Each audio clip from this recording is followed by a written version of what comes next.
Сегодня я хочу показать вам и рассказать о двух памятниках промышленной архитектуры – старинных водонапорных башнях, построенных в самой высокой точке нашего города в конце 19 и начале 20 веков. Мы с вами зайдем внутрь башен, посмотрим, сохранились ли под верхним ярусом кованые резервуары для воды. Я расскажу, что здесь располагается сегодня, почему башни называются Кася и Бася, и немного истории интересных рассказов. Ну что ж, если заинтересовало, то присоединяйтесь.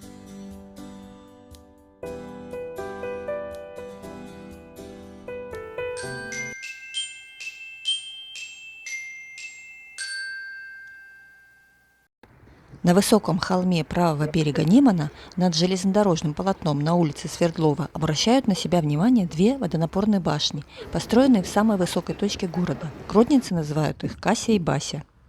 Их появление связано с началом деятельности Гродненского водопровода, который начал сооружаться в 1877 году при участии Всероссийского акционерного водного общества. Во второй половине XIX века растущее население города нуждалось в налаживании современной системы водоснабжения, и в связи с этим на возвышенном участке города планировалось возвести водонапорную башню. Предполагается, что первая водонапорная башня, она сегодня розового цвета, была возведена в 1890 году. Ее еще иногда называют западная, а восточная, желтая, находится ближе к железнодорожному полотну, не ранее 1915 года. Есть архивные фото 1915 года, на котором хорошо видно, что второй башни еще не построена. Хотя в интернете полно информации, о которой говорится, что вторая башня построена и в 1905, и в 1910, но так или иначе башни являются памятниками промышленной архитектуры и одним из главных туристических объектов для посещения в Гродно. Обе башни высотой 22 метра построены в стиле эклектики, и городская молва нарекла их Кася и Бася. Откуда взялись эти имена, сегодня же никто не помнит, но существует версия, что до войны в одной башне была бухгалтерия водоканала, где работала некая Барбара, Бася, а в соседней завхозом трудилась Катажина, Кася. Также неизвестно, какое именно имя носит каждая из двух башен. В конце 20 века в этих оригинальных сооружениях с богато декорированными фасадами разместились творческие мастерские Гродненского отделения Союза художников Беларуси. И для простоты восприятия информации о башнях я буду отличать их по цветам в своем рассказе: розовая и желтая. Розовая, которая, как я уже говорила, была построена ранее, имела на крыше шпиль, который находился там до 1918 года. Сохранились архивные фотографии и позже был утрачен. Причина неизвестна. Рядом с башнями много скульптур, но очень примечательная одна – скульптура кота на цепи. Правда, ходит он не вокруг дуба, как у Пушкина, а всего лишь вокруг башен, и сторожит скворечник. Летом, когда много зелени, нашего котейку не видно, а зимой он уже во всей красе, я прикреплю фото. И его автор, известный гродненский скульптор Владимир Протилеев, рассказывал в каком-то интервью, что однажды наблюдал, как кот сторожит недоступный ему скворечник. И так родился творческий замысел, и появилась скульптура, которая уже сама стала туристической достопримечательностью. А мы зайдем сначала в желтую башню, и я покажу, что такого интересного и необычного скрывается внутри. Хотя в желтой башне смотреть было особо нечего, вход на верхний ярус был закрыт. Там, очевидно, тоже кто-то арендует мастерскую. И удалось побывать только на винтовой железной лестнице, хотя тоже необычно. Чувствуешь себя героем романа Сергея Лукьяненко. Помните, там главному герою, таможеннику между мирами, тоже башня открывала свои двери не сразу и очень неохотно. Гораздо более интересной в этом плане архитектуры и видов мне открылась розовая башня. Сегодня в башнях размещаются мастерские художников, которые арендуют здесь помещения, и ежедневно, по их рассказам, десятки туристов заглядывают в башни. Как бы немного мешая работать. Ну что ж, наверное, это небольшая цена того, что мастерская находится в таком живописном историческом здании. Хотя справедливости ради надо сказать, что когда я ходила снимать и объясняла, для чего снимаю, я не столкнулась ни с одним негативным отзывом или комментарием. Да и сами мастерские художников я, конечно же, не снимала, потому что для мастера нет ничего страшнее, чем показать свою неоконченную работу. Это я по себе знаю, ведь у меня дочка, она художник, и когда она писала картины, которые в том числе украшают стены у нас в доме, Ни в коем случае нельзя было что-то снимать и даже смотреть.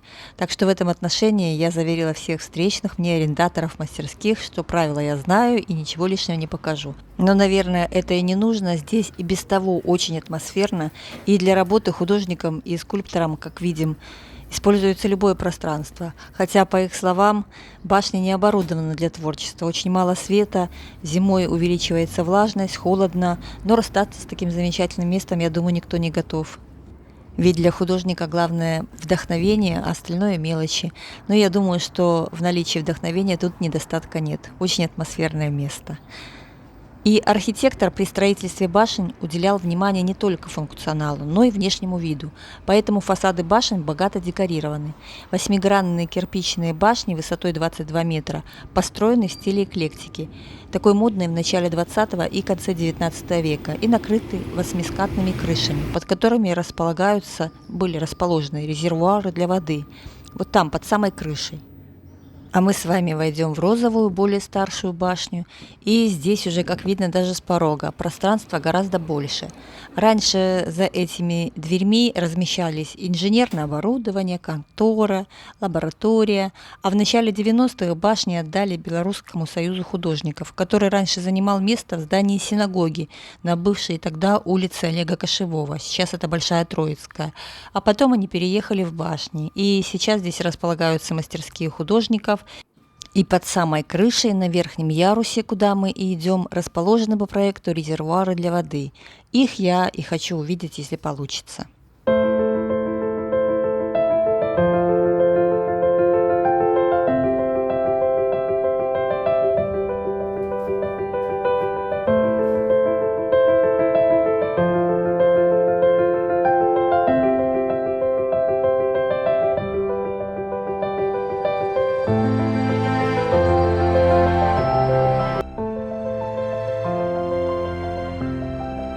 Ну вот, остался последний пролет, в общем-то, довольно высоко, и уже там виден резервуар. Трубы обрезаны, и металлические баки для закачки воды были изготовлены на заводе Круппа. И уже из этих баков шло водоснабжение водой по всему старому центру города. Кованный резервуар объемом 300 тонн сохранился на верхнем ярусе и по сей день. А башни использовались по прямому назначению до 1956 года. Снабжали город водой. А около самого входа, вот около этой красной красивой двери атмосферной, есть тоже вход в подвальное помещение. И я спустилась, оказалось там очень холодно, и виден какой-то засыпанный ход. Ну, в общем, все как мы любим. Но, конечно, что там располагается дальше, непонятно. Понятно, что туристы мешают художникам, но я думаю, если бы сюда водили экскурсии хотя бы по выходным дням, то от желающих не было бы отбоя. Потому что здесь очень много интересного. Сохранились старые резервуары, лестницы, и даже брусчатка под ногами выглядывает из-под асфальта. Уже когда я складывала оборудование, подошла группа туристов и хотели осмотреть башню, но после меня один из арендаторов закрыл дверь на ключ. А так, наверное, тоже бы вошли, потому что место очень туристическое и интересное. Вот такое необычное видео у меня получилось. Надеюсь, самое интересное я смогла вам показать. Во всяком случае, теперь есть представление о том, что скрывается внутри. И если видео понравилось, ставьте лайк, пишите свои комментарии, было ли интересно, или может вы сами здесь уже побывали и можете вспомнить что-либо интересное. Мой канал для того и создан, для общения между людьми. Ну а я, как всегда, всех обнимаю, всем пока.